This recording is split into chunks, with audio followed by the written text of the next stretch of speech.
Hi, everyone. I'm Natalie Macker, and thanks for being here with us on Women's Equality Day to recognize the suffrage centennial. Susan Scarlatta and I are delegates for Vision 2020, which is a national coalition of individuals and organizations in all 50 states working together for women's economic, political, and social equality in the United States. It was founded by Drexel University's Institute for Women's Health and Leadership in Philadelphia.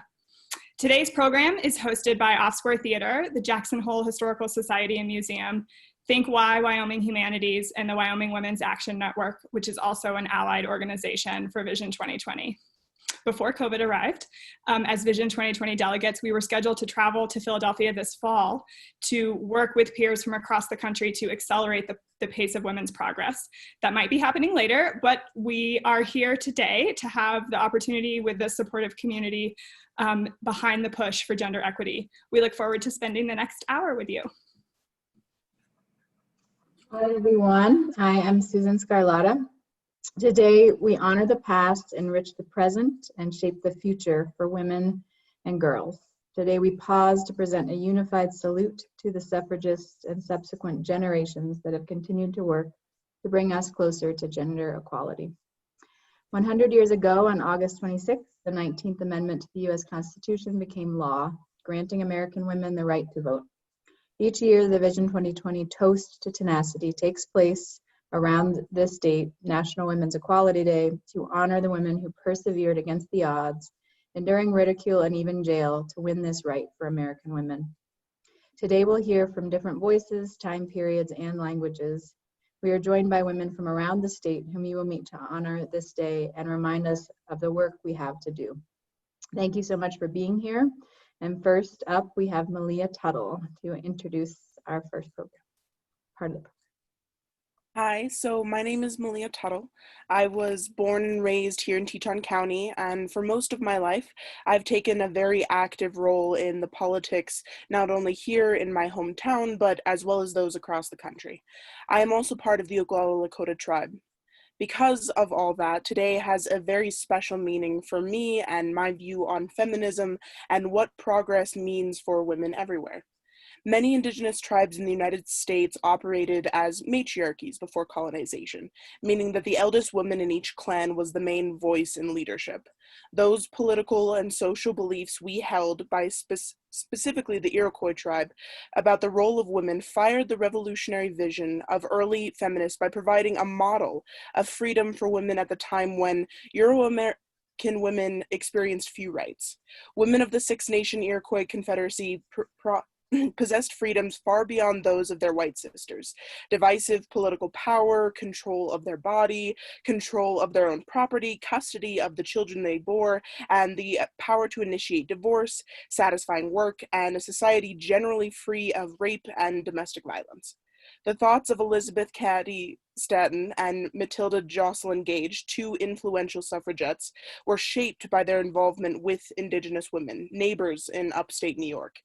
In acknowledgement of the Native practice of equality of rights, the 150th anniversary of the commemoration of the first Women's Rights Convention, held in July 1998, began with the first words, the Thanksgiving address, spoken in Mohawk by Wolf Clan member Judy Swamp, on behalf of the people of the world. So we will open up our program today with a video of that event.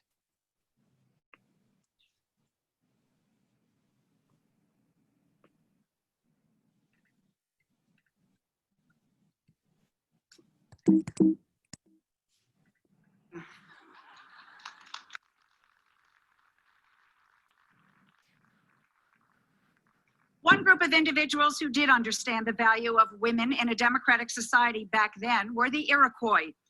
And the women who called the Seneca Falls Convention acknowledged the influence of their Native American neighbors. In honor of that connection, Judy Swamp of the Wolf Clan of the traditional people of the Mohawk Nation will formally open this ceremony with the first words.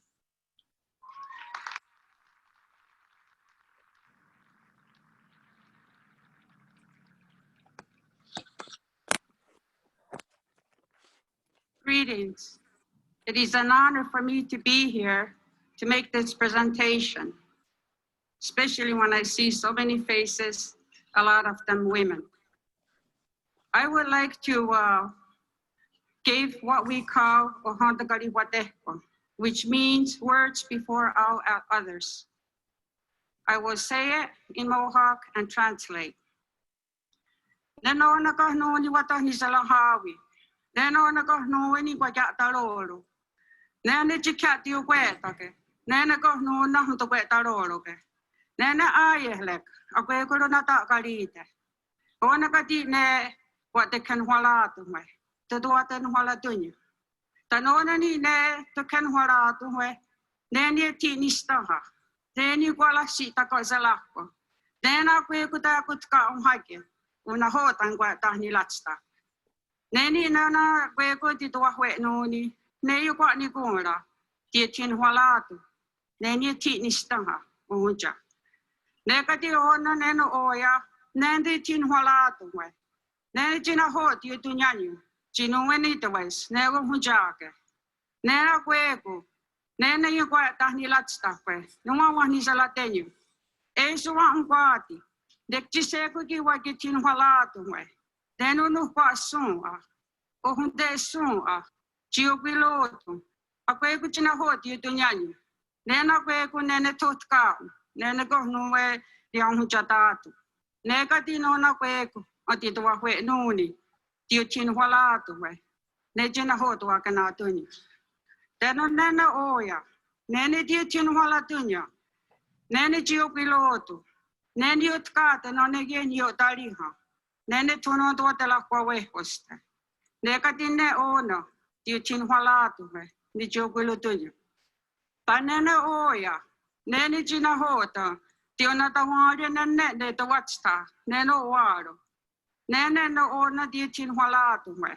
Nene chio pilotu kutketo ta nene uskenutu. Nene hatu kunate.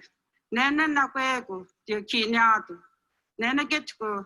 Akweko ne kunes na hota itinyahes. Neka tine na ono. Akweko ti tuwa hwe nuni ni kwa di kumra. Tiu tin halatu we. Nene uskenutu. Tane na ota ne kalyo. Neka tine na oya. Waki tin halatunya. Nene chikah ne kalunya chimhunchate. Nene ahno anu wani salatenyu. Taitu wumheke. Nene to sa na yo to hake. Nene ne kanus. Nene jiong yu kwa nyatatas. Nene kwa nyatanawa. Nekatine no no. Anti tuwa hwe nuni yu kwa ni kumra. Tana kwe kutiu tin wala tunya. Nene chikah ne kalunya.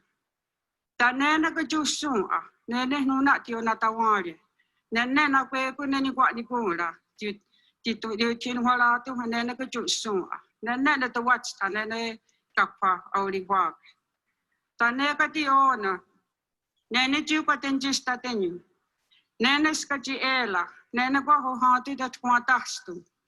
Nene uji to konga. Nene na okya ke tawatsta. Nene kwa tahni latsta kwe. Chikoti kwa taware uhujake. Ona kati nene aska jina titawayele. Titawahwe noni kwa ni kungra. Tanti chin walatu we. Nene uji to konga. Tanena kati one oni. Nene jit karuhyati tuwat kahto. Nene lati welas. Nene na kohnuni wani salatenyu. Nene ne tatihas no ne kasunga. Nena kweku asa sununi chika ne karunya. Nona kati nene tituwa we nuni kwa ni kungura. Te chituan walatu. Nene lati welas. Tanona ni oni. Ne kairi ni kaurake. Nene swake yo tariha. Swake ni yo wisto. Nene ne kohnuwe ne yu kwari wawase. Ase sa yuni chinkwatunre. Nekatine no tituaten malatu. You're listening now to Judy Swan, clan woman. You're listening to words being spoken in Mohawk called the first words in traditional Mohawk opens, celebrations, and ceremonies. Judy Swan, wife of Jake Swan, a well-known chief in the Tree of Peace Society, is offering these words that will be translated in English to officially open the ceremony.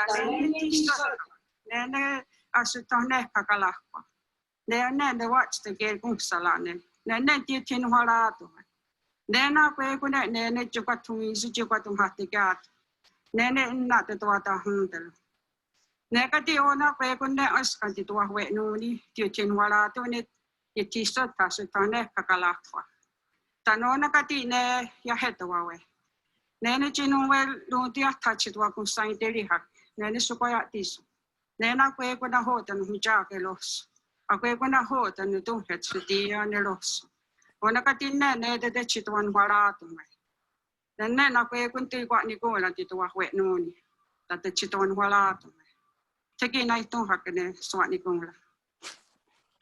As I stand here today, we look at our mother, the earth, and it is with great pleasure that we can give greetings, that we all seem to be in good health today.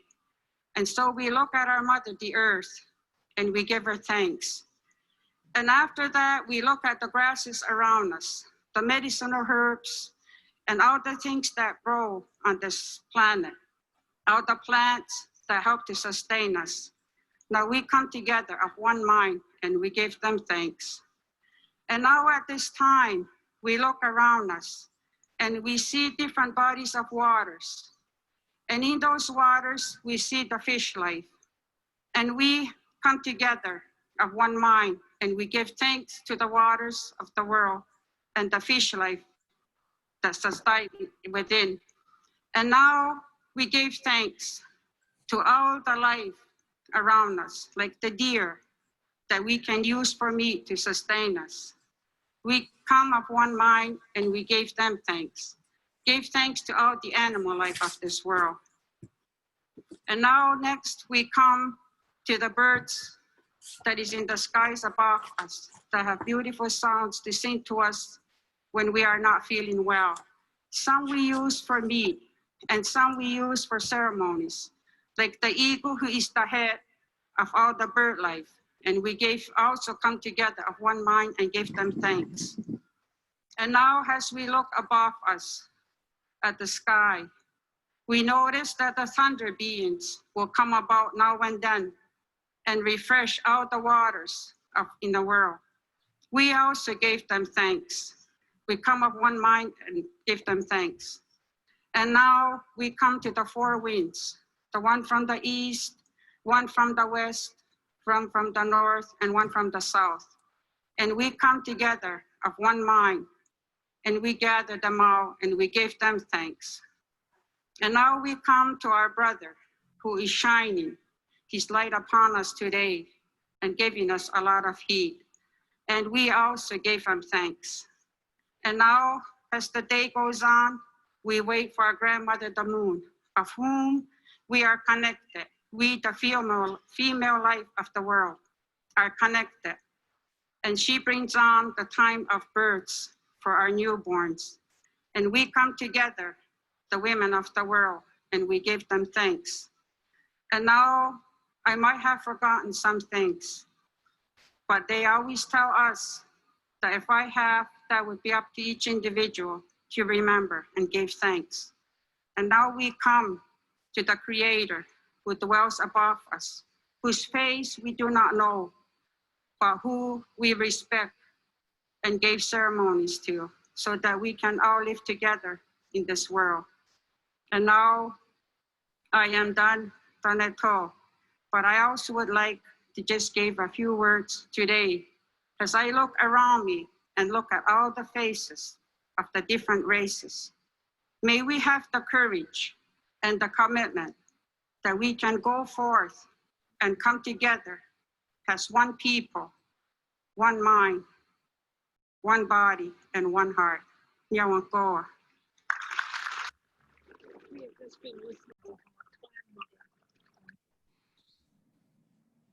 Thank you. Okay, thanks Natalia and Malia. I think next we have a reading accompanied by a slideshow playing in the background. And the Historical Society and Museum compiled this slideshow, which includes a series of historic photographs and images related to women's suffrage and political leadership locally here in Jackson Hole, regionally and nationally, to help illustrate the breadth and power of this important historic moment and historic work, really. So this is just a really small snapshot, and I encourage you to explore the resources listed at the end of the PowerPoint to both see and learn more. The Library of Congress is a treasure trove for photographs from the suffrage movement. And I think with that, I pass it off to Reed Dornan. Yes, I'd like to introduce the anti-suffrage monologue written by Marie Jenny Howe, who was a Unitarian minister in 1910. By the time the suffrage campaign had hit its peak in 1910, they started to draw on an imaginative use of lots of different media.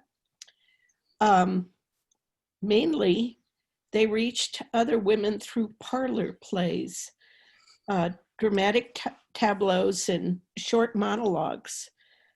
They would gather in the afternoon for meetings and do these performances of a monologue like the one coming up.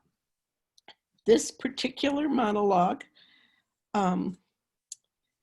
is actually a parody on anti-suffragette or suffragist arguments that relied on stereotypes of female dependence, irrationality, and delicacy, even as they warned that women voters had too much power.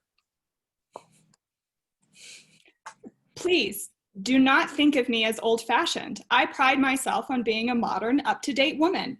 I believe in all kinds of broad-mindedness. Only I do not believe in women's suffrage, because to do that would be to deny my sex. Women's suffrage is the reform against nature. Look at these ladies sitting on the platform. Observe their physical inability, their mental disability, their spiritual instability, and general debility. Could they walk up to the ballot box, mark a ballot, and drop it in? Obviously not. Let us grant, for the sake of argument, that they could mark a ballot. But could they drop it in? Ah, no.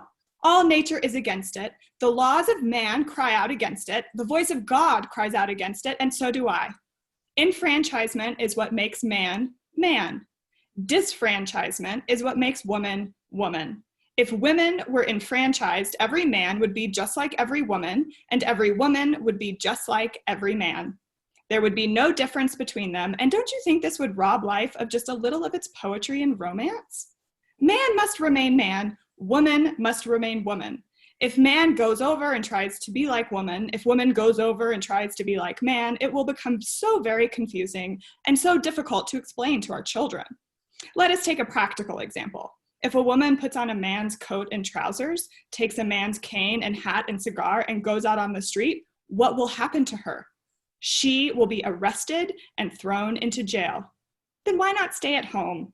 I know you begin to see how strongly I feel on this subject, but I have some reasons as well. These reasons are based on logic. Of course, I am not logical.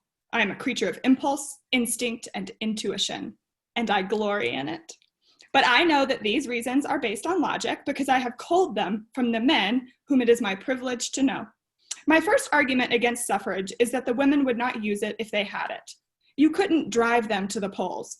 My second argument is if the women were enfranchised, they would neglect their homes, desert their families, and spend all their times at the polls. You may tell me that the polls are only open once a year, but I know women. They are creatures of habit. If you let them go to the polls once a year, they will hang around the polls all the rest of the time. I have arranged these arguments in couplets. They go together in such a way that if you don't like one, you can take the other. This is my second anti-suffrage couplet. If the women were enfranchised, they would vote exactly as their husbands do and only double the existing vote. Do you like that argument? If not, take this one. If the women were enfranchised, they would vote against their own husbands, thus creating dissension, family quarrels, and divorce. My third anti-suffrage couplet is, women are angels. Many men call me an angel, and I have a strong instinct which tells me it is true. That is why I am anti, because I want to be an angel and with the angels stand. And if you don't like that argument, take this one. Women are depraved. They would introduce into politics a vicious element which would ruin our national life. Fourth anti-suffrage couplet. Women cannot understand politics. Therefore, there would be no use in giving women political power because they would not know what to do with it.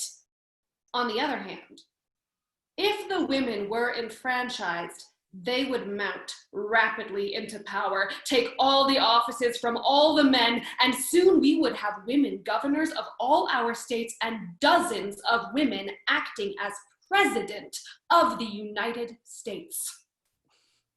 Fifth anti-suffrage couplet. Women cannot band together. They are incapable of organization. No two women can ever be friends.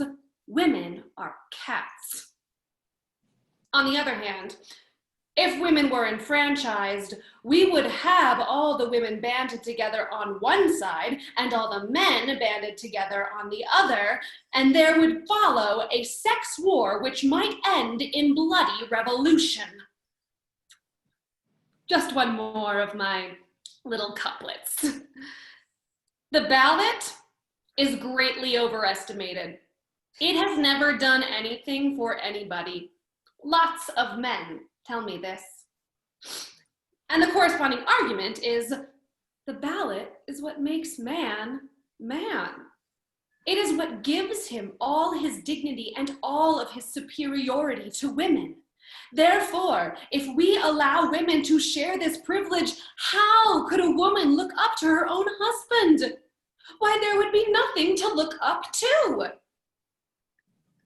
I have talked to many women suffragists, and I find them to be very unreasonable. I say to them, here I am, convince me. I ask for proof. Then they proceed to tell me of Australia and Colorado and all the other places where women have passed excellent laws to improve the condition of working women and children. But I say, what of it? These are facts. I don't care about facts. I ask for proof. Then they quote the 8 million women of the United States who are now supporting themselves, and the 25,000 married women in the city of New York who are self-supporting. But I say again, what of it? These are statistics. I don't believe in statistics. Facts and statistics are things which no truly womanly woman would ever use. I wish to prove anti-suffrage in a womanly way. That is by personal example. This is my method of persuasion. Once, I saw a woman driving a horse, and the horse ran away with her. Isn't that just like a woman? Once, I read in the newspapers about a woman whose house caught on fire, and she threw the children out of the window and carried the pillows downstairs. Does that show political acumen, or does it not? Besides, look at the hats that women wear. And have you ever known a successful woman governor of a state? Or have you ever known a really, truly successful woman president of the United States? Well, if they could, they would, wouldn't they? Then if they haven't, doesn't that show that they couldn't? As for the militant suffragettes, they are all hyenas in petticoats. Now, do you want to be a hyena and wear petticoats? Now, I think I have proved anti-suffrage, and I have done it in a womanly way. That is, without stooping to the use of a single fact or argument or a single statistic. I am the prophet of a new idea. No one has ever thought of it or heard of it before. I well remember when this great idea first came to me. It waked me in the middle of the night with a shock that gave me a headache. This is it. A woman's place is in the home. Is it not as beautiful as it is new as it is true? Take this idea away with you. You will find it very helpful in your daily lives. You may not grasp it just at first, but you will gradually grow into understanding of it. I know the suffragists reply that all of our activities have been taken out of the home. The baking, the washing, the sewing, the spinning are all long since taken out of the home. But I say all the more reason that something should stay in the home. Let it be woman. Besides, think of the great modern invention, the telephone. That has been put into the home. Let women stay at home and answer the telephone. We antis have so much imagination. Sometimes it seems to us that we can hear the little babies in the slums crying to us.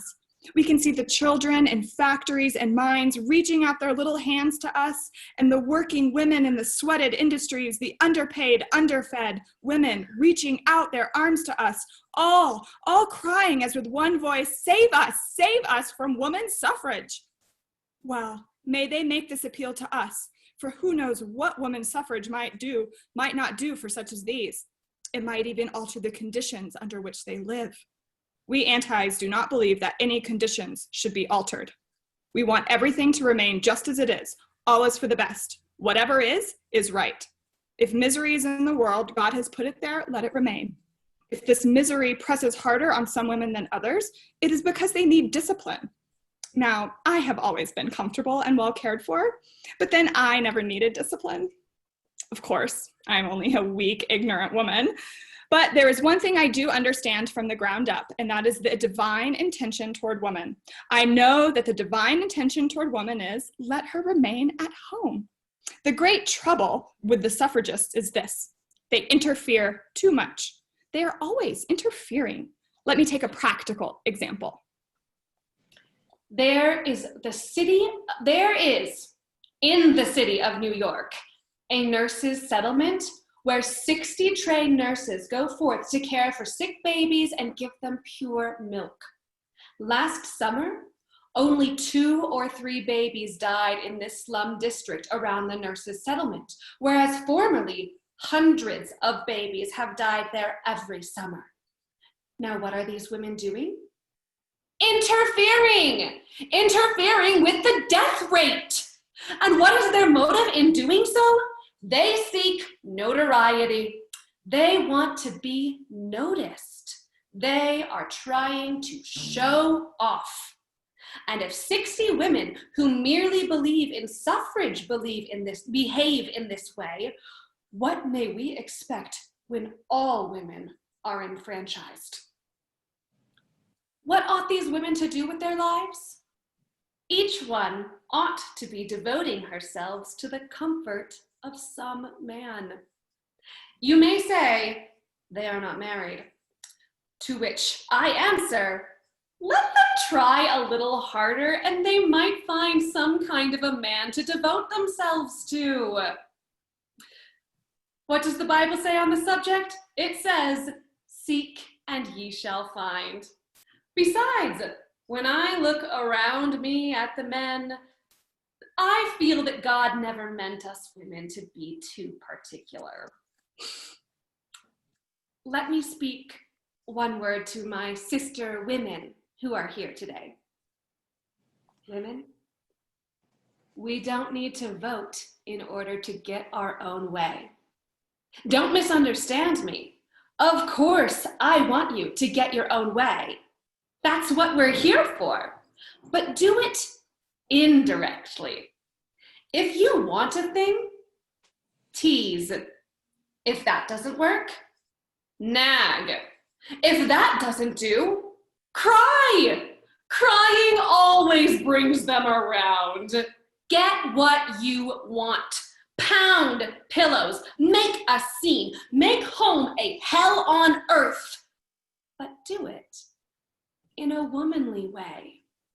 That is so much more dignified and refined than walking up to a ballot box and dropping in a piece of paper. Can't you see that? Let us consider, for a moment, the effect of woman's enfranchisement on man. I think someone ought to consider the men. What makes husbands faithful and loving? The ballot and the monopoly of that privilege. If women vote, what will become of men? They will all slink off drunk and disorderly. We antis understand men. If women were enfranchised, men would revert to their natural instincts such as regicide, matricide, patricide, and race suicide. Do you believe in race suicide or do you not? Then isn't it our duty to refrain from a thing that would lure men to such destruction? It comes down to this. Someone must wash the dishes.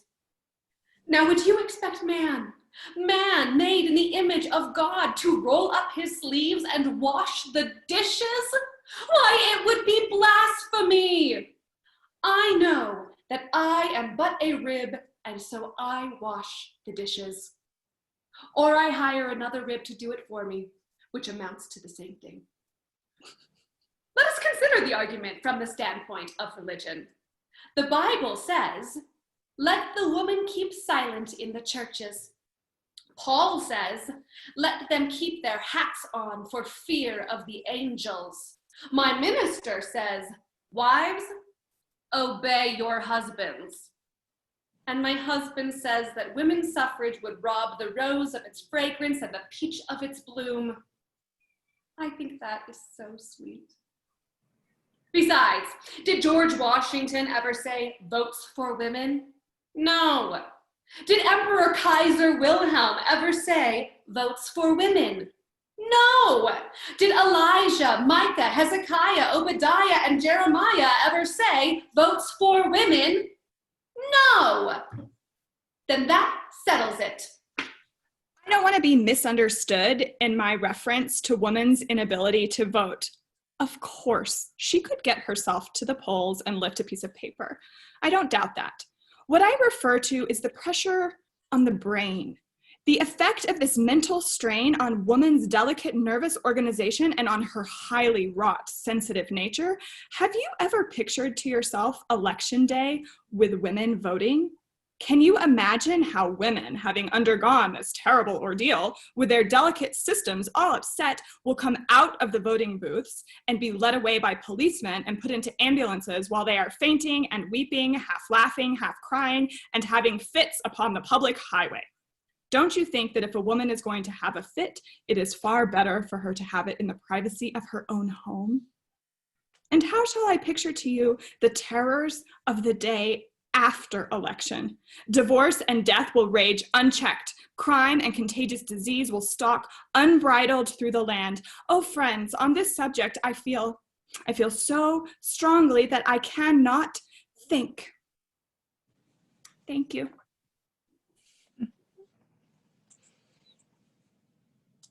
The playwright later founded a group called Heterodoxy, a group of women intellectuals and radicals in New York's Greenwich Village.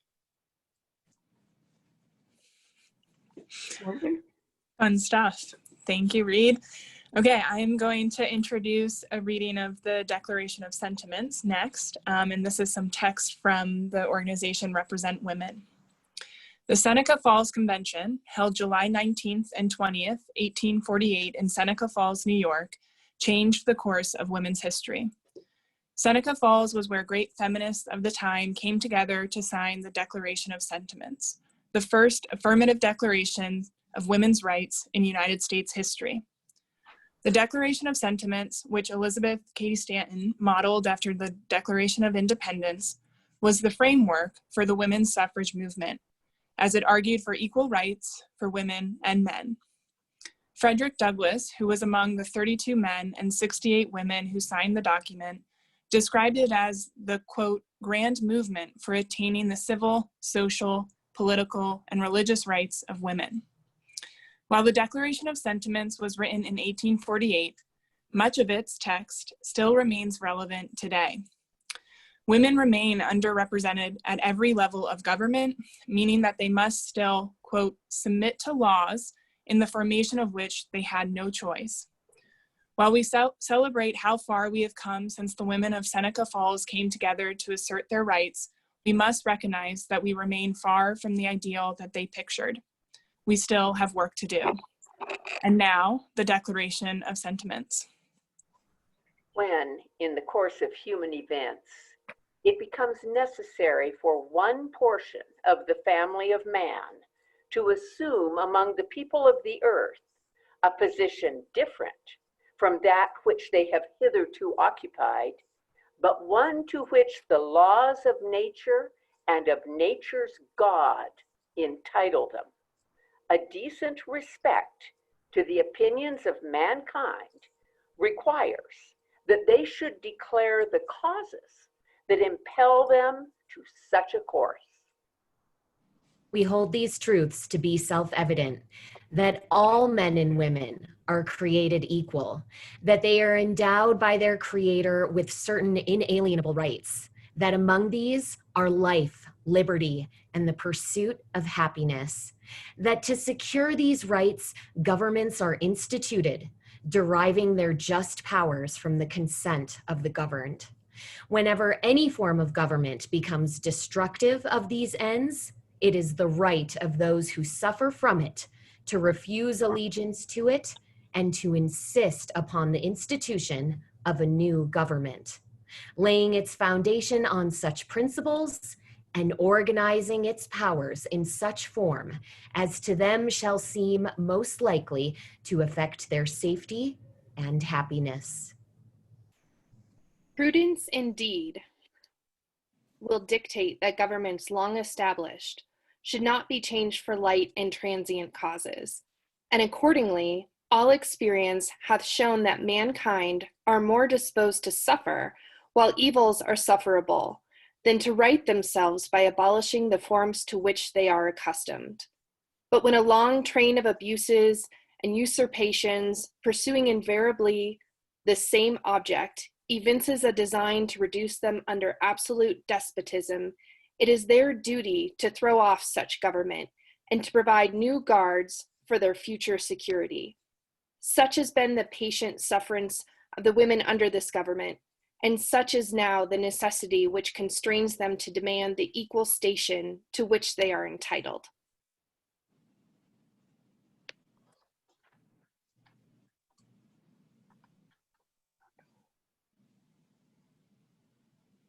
Emmy, you're muted. Will you start again?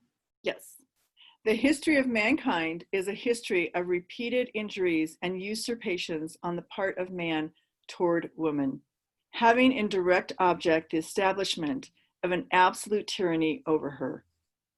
To prove this, let facts be submitted to a candid world. He has never permitted her to exercise her inalienable right to the elective franchise. He has compelled her to submit to laws in the formation of which she has had no voice. He has withheld from her rights which are given to the most ignorant and degraded men, both natives and foreigners.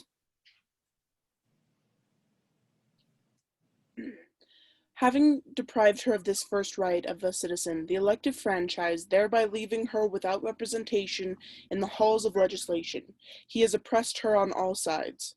He has made her, if married, in the eyes of the law, civilly dead. He has taken from her all right and property, even to the wages she earns. He has made her, morally, an irresponsible being, as she can commit many crimes with impunity, provided that they be done in the presence of her husband. In the covenant of marriage, she is compelled to promise obedience to her husband, he becoming to all intents and purposes her master, the law giving him power to deprive her of her liberty and to administer chastisement. He has so framed the laws of divorce as to what shall be the proper causes of divorce, in case of separation to whom the guardianship of the children shall be given, as to be wholly regardless of the happiness of women. The law in all cases going upon the false supposition of the supremacy of man and giving all power into his hands. After depriving her of all rights as a married woman, if single and the owner of property, he has taxed her to support a government which recognizes her only when her property can be made profitable to it. He has monopolized nearly all of the profitable employments, and from those she is permitted to follow, she receives but a scanty remuneration. He closes against her all the avenues to wealth and distinction which he considers most honorable to himself. As a teacher of theology, medicine, or law, she is not known. He has denied her the facilities for obtaining a thorough education, all colleges being closed against her. He allows her in church as well as state, but a subordinate position, claiming apostolic authority for her exclusion from the ministry and, with some exceptions, from any public participation in the affairs of the church. He has created a false public sentiment by giving to the world a different code of morals for men and women, by which moral delinquencies which exclude women from society are not only tolerated, but deemed of little account in man. He has usurped the prerogative of Jehovah himself, claiming it as his right to assign for her a sphere of action, when that belongs to her conscience and God and her God. He has endeavored in every way that he could to destroy her confidence in her own powers, to lessen her self-respect, and to make her willing to lead a dependent and abject life. Now, in view of this entire disenfranchisement of one half of the people of this country, that is, one half of the people of this country, their social and religious degradation, in view of the unjust laws above mentioned, and because women do feel themselves aggrieved, oppressed, and fraudulently deprived of their most sacred rights, we insist that they have an immediate admission to all rights and privileges which belong to them as citizens of the United States. In entering upon the great work before us, we anticipate no small amount of misconception, misrepresentation, and ridicule. But we shall use every instrumentality within our power to effect our object. We shall employ agents, circulate tracts, petition the state and national legislatures, and endeavor to enlist the pulpit and the press in our behalf. We hope this convention will be followed by a series of conventions embracing every part of the country, firmly relying upon the final triumph of the right and the true. We do this day affix our signatures to this declaration. Natalie Macker, Jackson, Wyoming. Morgan Jallin. Oh, are we going in order? Morgan Jallin, Jackson, Wyoming. Robin Vincent, Jackson, Wyoming. Bernadine Kraft, Rock Springs, Wyoming.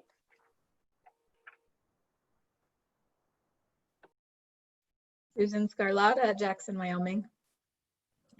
Kristen Spahn of Sheridan, Wyoming. Shelby Reed, Jackson, Wyoming. Emmy DeGrappa, Jackson, Wyoming. Reed Dornan, Jackson, Wyoming. Malia Tuttle, Jackson, Wyoming. Melissa Cassett, soon to be Lander, Wyoming. Scarlett Cook, Victor, Idaho. Lauren Owens, Jackson, Wyoming. Ann Mason, Laramie, Wyoming.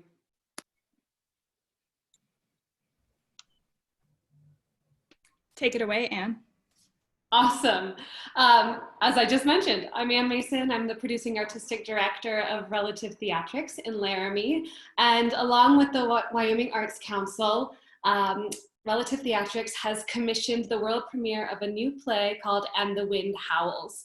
And we have a little promo teaser to share with you because we have produced this play and executed it in a hybrid theater film format that will be distributed all across the state, September 4th to the 13th, on your screens and in your home.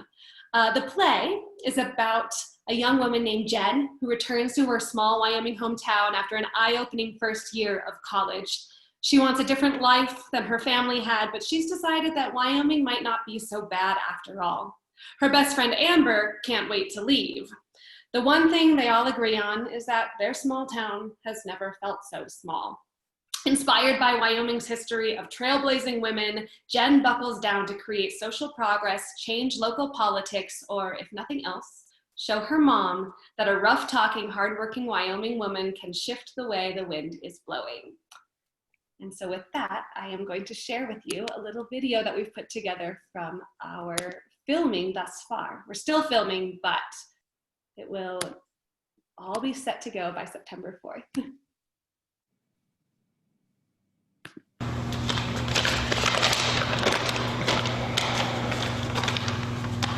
We're in the full swell of the 150th celebration of women's suffrage. We boast our dates and names and places. The why we tell ourselves is almost humorous to us. We say women were granted, yes, given by white men with the power of legislation, the right to vote because, well, we hoped it would make women want to move here. The railroads and gold brought men to Wyoming, and with a 6-to-1 ratio, we needed a reason to make this place seem more attractive to women out east. Rights and opportunity dangled like carrots to lead them here.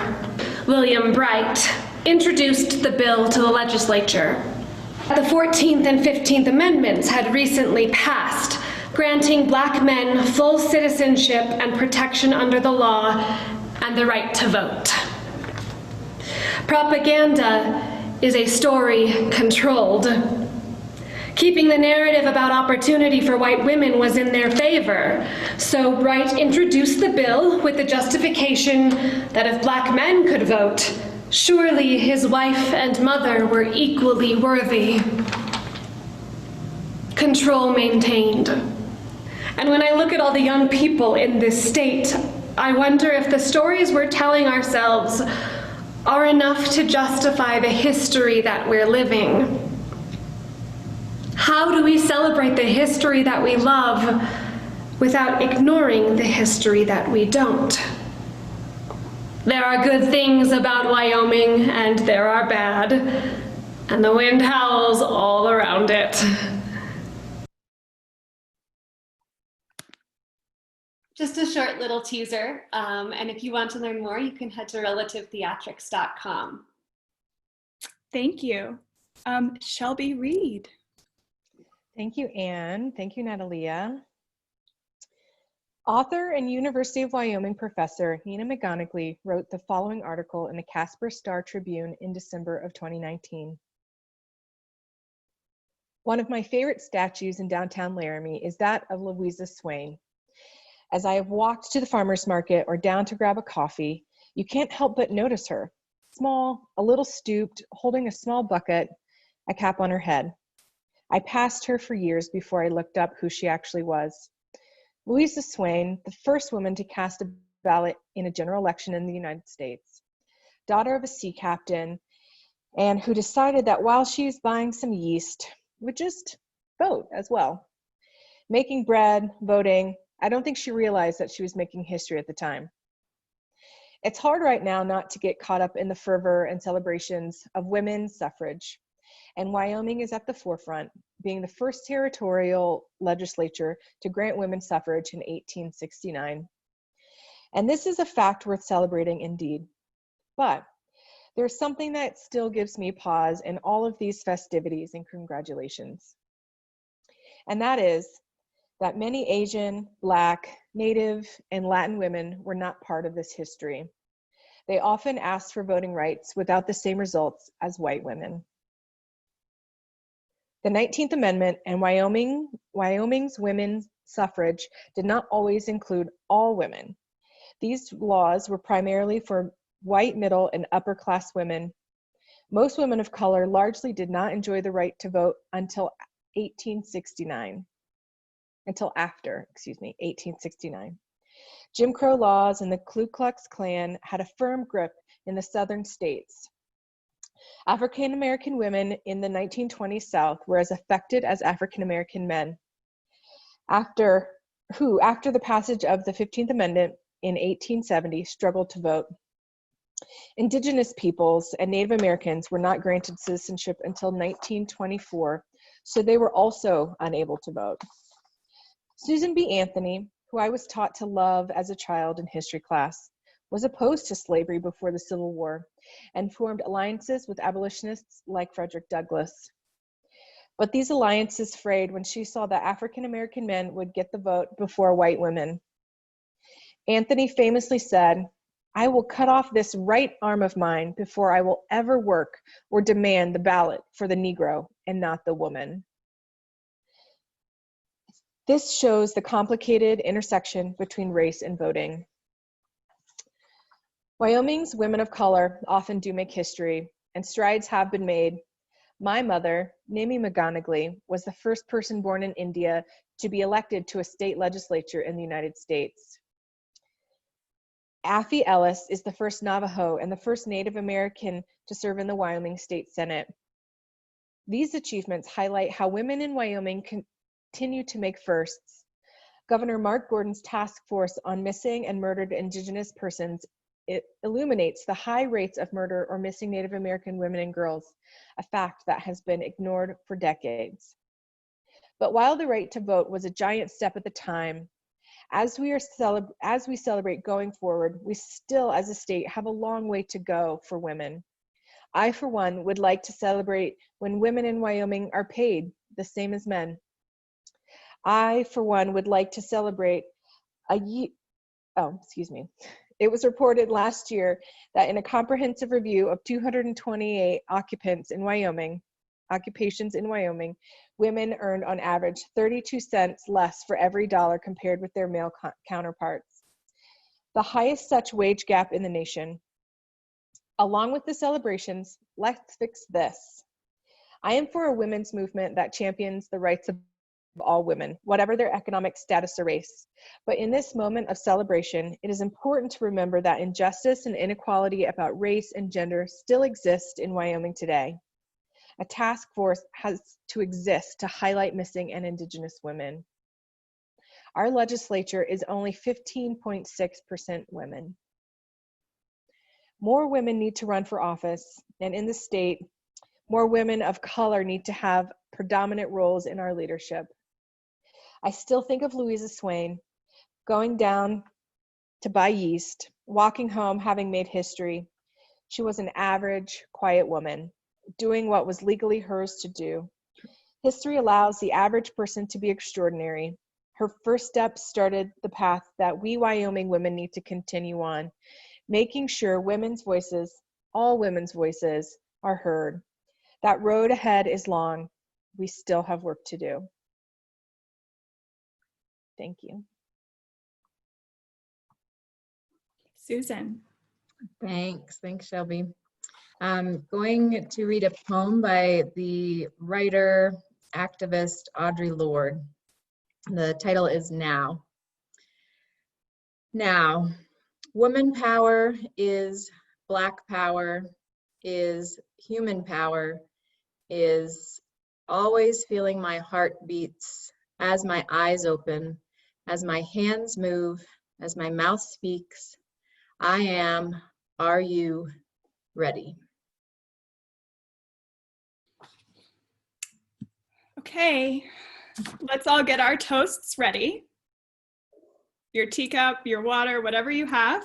I'm going to read the 19th Amendment, which says the right of citizens of the United States to vote shall not be denied or abridged by the United States or by any state on account of sex. Congress shall have power to enforce this article by appropriate legislation. Let's raise our glasses in a toast to tenacity for the women who came before us, the names we know and the many more names we don't know, and for the women yet to come. Salute. Cheers. Cheers.